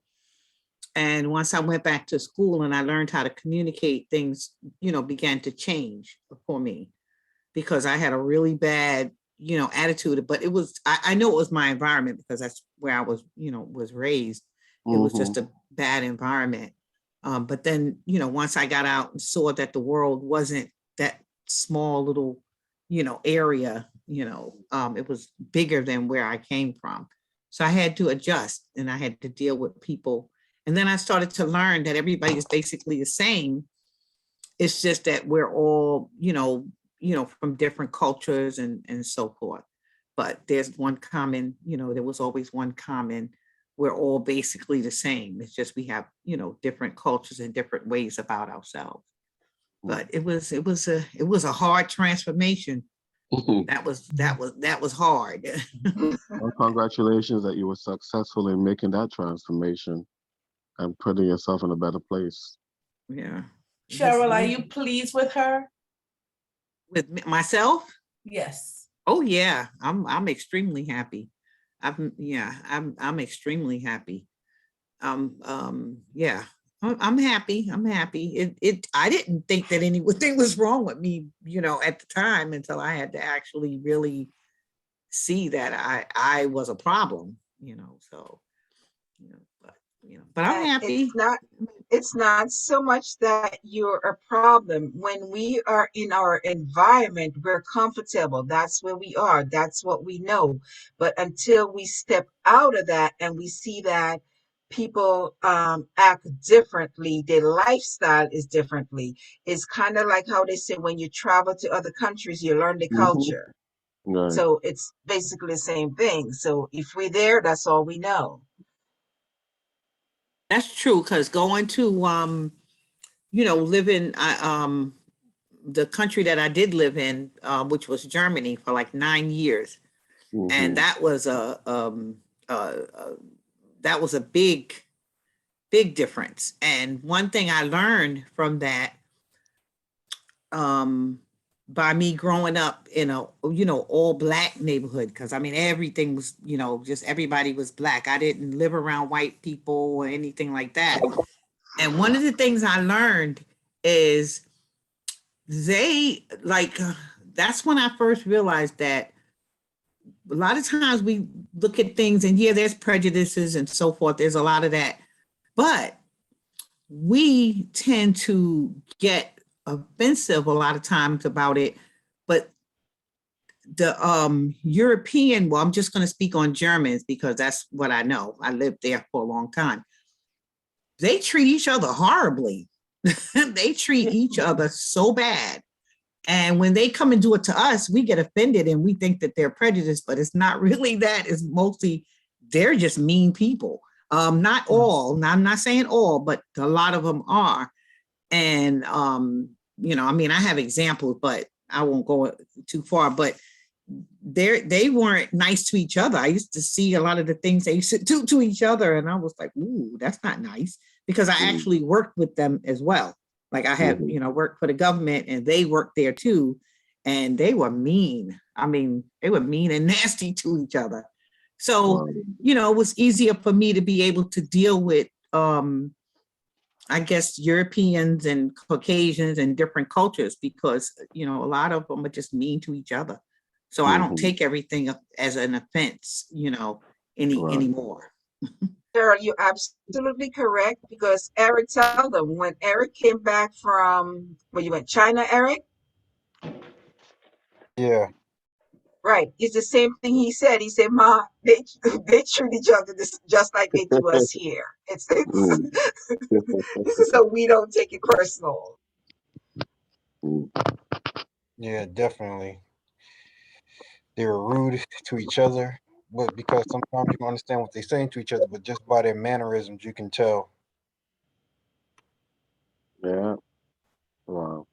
They're usually polite. We try to be polite, you know, but yeah, but you know, it's you live, you grow up and you learn, and you know, and I think that's why, you know, like with me being a grandma now, I see things way different, and I try to expose my grandkids a little bit better because of how I grew up. I grew up kind of sheltered, not really knowing anything about the outside world, you know. So they're more, you know, open to things, and they see things different. And by them, majority of them being mixed, you know, they're, you know, most of my grandkids are mixed. You know, they don't see like the difference, and so, you know, so it's just interesting, you know, just interesting. So, but anyway, yeah, that was a transformation. Thank you for sharing. Anyone else wants to share their experience into You know, transformation? I'll say something again, if I may. Okay. I was watching, I do, since I've been home a lot, I've been watching a lot of Netflix, as we all probably been doing. And I'm always been interested in our history again. And I try to define it, you know, you know, say Black history, and some say this, some say that. I mean, it gets debatable. But however, um, there was a documentary. I'm big on documentaries, African history, and when I say that, I encompass everything. When I say African history, I mean all of us people in different parts of the world, basically, or originated from that continent, no matter where we are. So that's why I use that word to make it simple. But I was watching a documentary um, on Amazon Prime, I think, and it was about in England. Okay. And although I'm pretty knowledgeable of a lot of this stuff, but just to watch it and hear people's testimony on transformation is very interesting. And to keep it short, make a long, I don't want to be long, belabor this, but there was a couple of people that were speaking on incidents that happened like 50, 60 years ago in England. And mostly the people are from the Caribbean, from Grenada, or Jamaica, that moved to England in the 60s, in the late 50s. Right. And I've learned a lot about that. You're talking about transformation. And they're the people that survived that. Now they're probably in their 70s and 80s now, and they're alive, and they're speaking on what they had to deal with in Going through England. that time period. And man, I tell you, it's really interesting. And a lot of them, most of the quote the African people are from the Caribbean. There's some from Africa in some countries, but a lot of them from Grenada, like I said, Jamaica, um, and a couple of other islands in the Caribbean. And how they had to deal with living. We think we had it here in this country. It just makes you think that this is really all over. I mean, people of color, to make it simple, us, have to deal with opposition and stunting our growth in education and knowledge. And we think we have it bad here, but different countries, man, I tell you, you're talking about transformation and the people, what they had to deal with and how they had to recoup and build up themselves like we do in the United States, and fight against oppression, against the system in England, in British Isles, they call it. And they have different names and different ways how they held people back, people of color back, in getting the knowledge. And they put them in schools. They had certain names, but they put them in these schools like for people who are slow, or some other thing. But they were, in actuality, they were not. But they did it because of the color. So, and I'm into stuff like that. And just watching some of that stuff, like, man, even though we know about it, but to see it now, because a lot of it's on TV now, you can catch some of these documentaries on Netflix or Amazon Prime, which I got.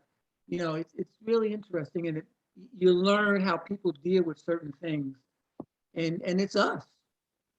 Whether we're from the Caribbean or Africa, whatever, but it's us that, and then dealing with different places where we move to for a better life, and it's just the opposite.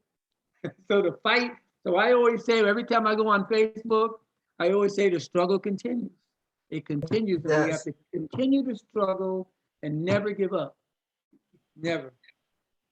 The transformation continues. There you go. Always, always. Never forget that. Don't let anybody tell you it's done. It's not done. And we have to make it. We have to make it happen. They're not going to make it for us. We have to do it. If we have Correct. to learn, we have to read, we have to educate ourselves, and learn the law. We have to That's the learn only that. best weapon we can have is the knowledge. That's Yeah. our weapon. And change our mindset, transform our Correct. mindset. There you go. It's not easy. It's not easy, but nothing is easy. When I watched Eric, when he was on his show years ago, and you did your show with the other people, I watched your show every day. And I told your mom, I said, what happened? How come it went off? She told me the story. But it was an educational show, so to speak, and Eric had a lot to do with it, man. I used to love to hear Eric speak on it. So, I want Eric to continue that, man. Don't let, continue speaking on things like that, man, because we need that. Correct. Yeah, thank Correct. you. Well, you yeah, well, she told you the story behind that, so I don't want to hash into it Yeah. again, but you know, things happen. You didn't mention that to me when And we met. well, the thing is, we can still, and that's why we call this the uncomfortable conversation. Those things are also going to be incorporated. Um, Even though I'm a sexologist, we can't sit here and talk about sex. That's not going to do nothing for our life. We can do that all day long, but we have to also educate ourselves, the things that affect our life on a daily basis. We're going to talk about finances. Mr. Husband's there. He's the accountant. So we have a lot of knowledge on here right now, you know? So 2022 is going to be the year we're going to be banging. Yeah, and you know what I think about as this gentleman is talking, Mr. Jackson, and I think about how we as black folks has been transformed, right? When England started her slavery business, not America. Remember, there's no black folk was supposed to enter England, so that's why they distributed black folks' stolen lives into different part of the diaspora. They Correct. never assumed that we would be transformed into liberated thinkers, liberated bodies, and we really have to give ourselves credit and our ancestors credit for helping us transform to who we are today. That we could even have this medium. Make good use of it. Indeed. Right. That's right. That's right. That's right. I believe I Well, may have seen that documentary and I found it to be quite educational because I know for myself back in 1975 when I came to this country, I thought I would have been better off going to England. My family and relatives were there, my elder siblings were there for most of their lives. And I come to find out from one of them that things were actually worse over there racially than it was here. They eventually migrated over here from England and lived here until they decided to go back to Barbados. But I never knew the racial divide until I saw some of that a couple of months ago when I happened to come across it and saw what they were going through. I knew that from watching cricket and the standards and the issues that the Caribbean diaspora dealt with back in the 50s. There's actually more so in the 60s and the 70s when I was watching cricket being played. And the reason why they fought so hard to play the game and to play the game the way that they did was they're trying to go into the master's backyard and defeat the master. And there was a psychology and a force behind what they were trying to accomplish. And they did succeed in order to do that. But they also showed you where what was the place? Not I thought it was not Hampton. I'm trying to remember the name of the place where they had a lot of strife back in the 60s and the 70s. And it's the specific area had the major issues. And even recently in Yorkshire, they came out, and in Yorkshire, they came out a big um, issue, a racial issue between how minorities were treated by the Yorkshire white teammates. And there's a big investigation that started with recently, and now it's coming to the forefront, the people and what was actually going on and how they were treated, the minorities were treated, and a lot of people have lost jobs and been ostracized or held responsible for their behavior. So yes, a lot of stuff actually took place in England where that big divide for the minorities, not only from the Caribbean, but also other countries like India, Pakistan, all those minorities with dark skin. So those things have come into a big focus recently with all of the issues, especially St. George um, died, and this issue, the Black Lives Matter.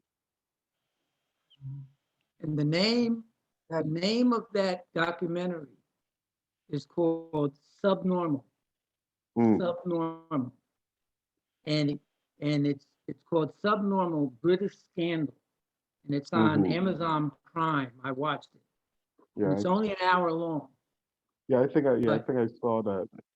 yeah, Subnormal. I don't remember the name, but I believe that I came across that because, as I said, it brought it pinpointed what they were going through back then, and it became yeah, very evident how bad it was.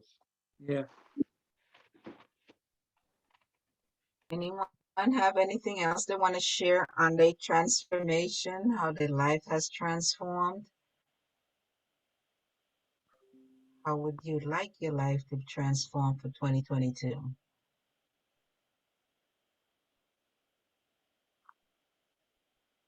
No one?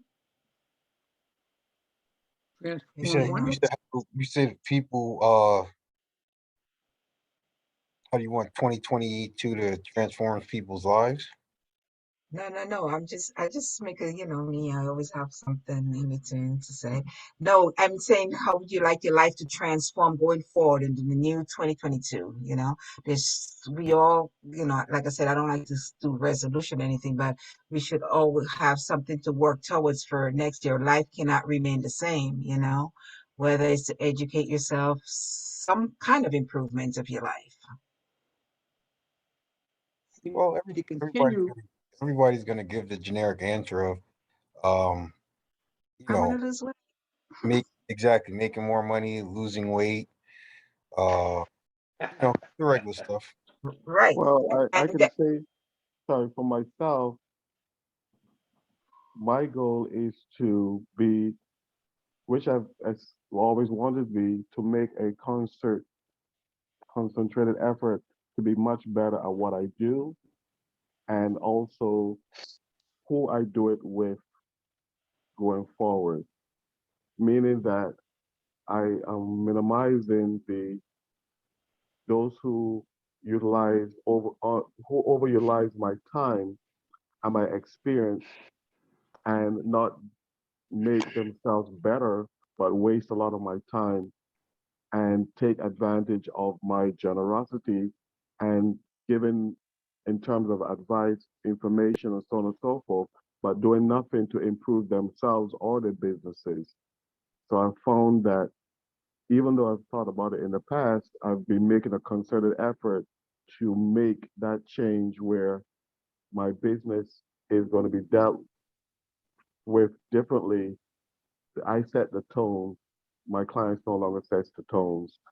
The people that I'm going to deal with, my time is going to become more valuable to me and less correct. utilized by those who don't benefit or don't understand the benefit of me providing those services or my firm providing those services. So it's going to be segmented to be where if you are not doing your end of the bargain or your end of your responsibility, then we need to part ways. I totally agree. There's people who like to soak up every bit of your energy. Um, that's part of my thing for what I've been practicing that. If you come and you tell me the same thing once, don't come back and tell me the same story over and over and over, You're because not I'm doing done. anything. Right, Right, because you're just soaking up my energy, right. which I can be doing something more productive with it. This is why going forward, you're charged for my time. If I'm valuable Absolutely. to you, then You're it's gonna going to pay for it. cost you, Right. They pay because for it. everything that I've obtained cost me money. I have no problem with giving back, Right. but there have to be a limit to it, you know? And Absolutely. I You have think we all need to, going forward, to do that for ourselves, put value on ourselves, you know? Somebody sent me this that I thought was interesting. I sent it to myself. Okay, yeah. It says, I saw this analogy and it made so much sense, so I am sharing it with you. A bottle of water at Costco costs 25 cents. The same bottle at the supermarket is worth 50 cents. The same bottle in the bar costs $2. In a good restaurant or hotel, it costs up to $3. At the airport or at the plane, you may charge $5. The bottle of water, the brand is the same, everything is the same. The charges according to the place that it's placed. So he says, when you feel that you are worth nothing and everyone around you belittle you, change your place. Do not stay there. Have the courage to change the places you go, the people you associate with. Give yourself the value that you deserve. Surround yourself with people who really appreciate your worth. Don't settle for less. absolutely. Absolutely. Good. And I thought those that are was things that's apropos. right. Absolutely. So a lot of times we let people place their value on us, whereas we need to tell you what our value is. You don't decide what my value is for me, you know? Absolutely. If you don't want to pay for it or you don't spend it or you don't believe it, that's okay. You can choose to go someplace else. That's your Absolutely. prerogative. Correct. Correct. And it's not saying that I am exalting myself above. It is saying that this is what I value, this is what I see. You don't want to spend it, that's your prerogative. We don't have to interact. Well, the thing about it, what they don't understand, all our accomplishment for the most part cost us money. Every one of those certificates behind me cost me money. That's an experience and that's a wealth of knowledge that they're paying for, Correct. not just your time as such, but your knowledge and the experience that you've been able to put together a concept, something that would assist them to be better, and they should want to value that. And if they choose not to, that's their prerogative, but then we don't have to interact. We can say hi and Correct. bye. Pleasure meeting you. You don't I have to. think when I think about what you said, right, Bev, I think about the profession that we're in, teaching, right? Right. And I think it has to do a lot with the training of the people that was brought from Africa to the Americas and to the Caribbean. You and I know, and Eric knows this, we're all teachers, same certificate, struggled, paying student loan, everything. But for some reason, white teachers appears to be more valuable than Black teachers, even to our own people. And that's the problem, that we are not valued. Or if we accomplish anything, who do we think we are to Correct. accomplish that? Who do Right. we think we are to even open our mouth and say, I'm this, I'm Dr. Perryman, I am Perryman with a ED behind my name, with a MS behind my name. You're showing off.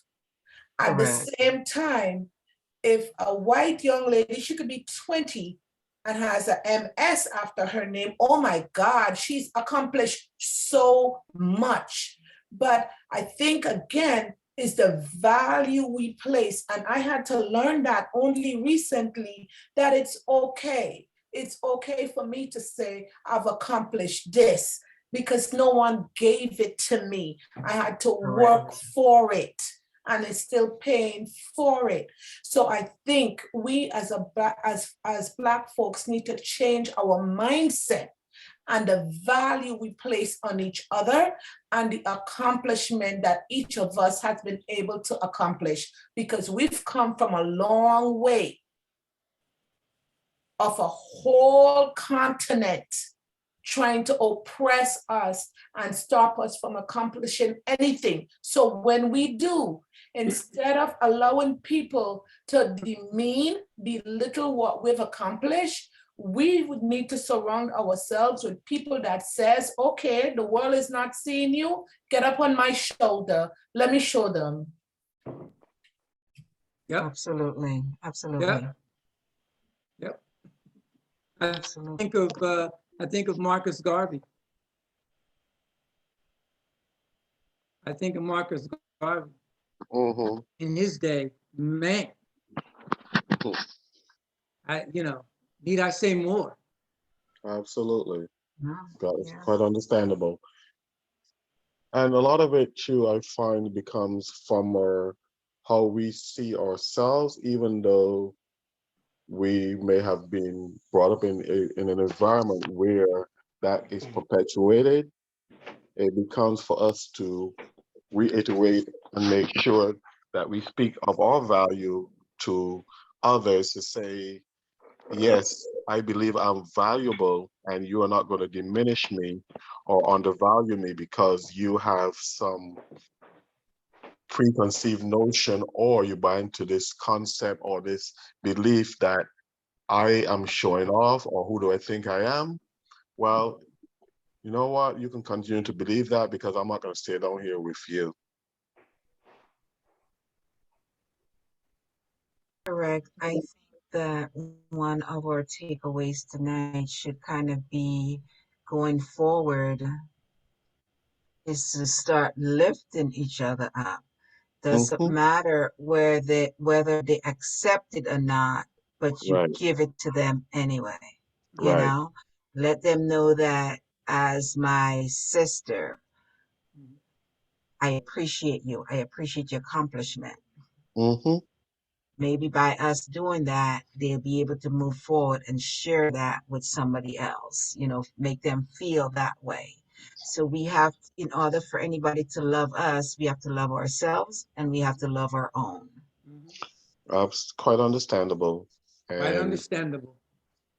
I think one of the things that I've found in my travels is that when I see some person who is belittling themselves or undervaluing themselves, where possible, I try to let them know that they have a greater value that I see in them, and let them know, and it's up to them to accept or not to accept that, because I've dealt with people who, no matter how you try to uplift them and reinforce the positive, the minute they hear a negative, it is, see, I told you, because this person did not reinforce what somebody's been saying to you a million times.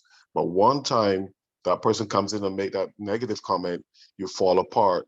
And when you see that, unfortunately, those are people on persons that you're not able to help because they believe and they continue to accept that narrative that occurred throughout their life that beats them down, unfortunately and sadly, and they're bought into that and it's a part of their psyche. Right. And that comes from they didn't hear that positive reinforcement enough. So the minute you can tell them, oh, you're awesome, you're doing well, but that trigger is still there. So as when they hear that one time, it's done, it goes Right. back to the 50 times when they heard it prior to that. Yeah, I understand.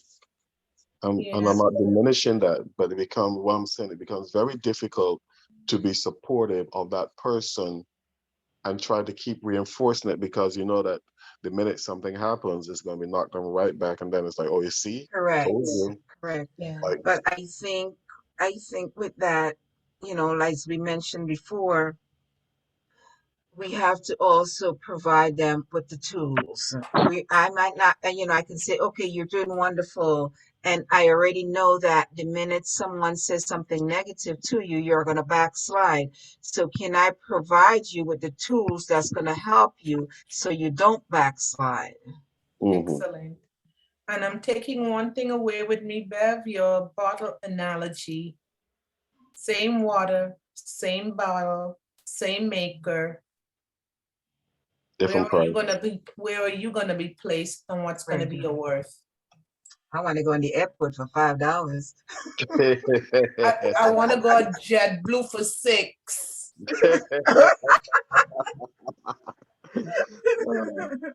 I'm going to. Okay. All right. We like over our time or 2 hours. This was great. Thank everyone for participating. And, going forward, hopefully we can just look on to the next person and lift them up, give them that grace that they need. Absolutely. That's fine. Okay. So in 2 weeks, which is the day before Christmas Eve, we'll be back on. Okay. And let's transform some lives, not just ours, but others also. Yeah. Okay. Yep. Yeah. Again, thank you. It's been a pleasure, as always. Thank you. It's been a See joy. you Thank guys you next guys. time. Bye Everyone from have a here. great Bye. evening. You Good too. evening. Blessings care. and grace. Yeah. Good night. Good night.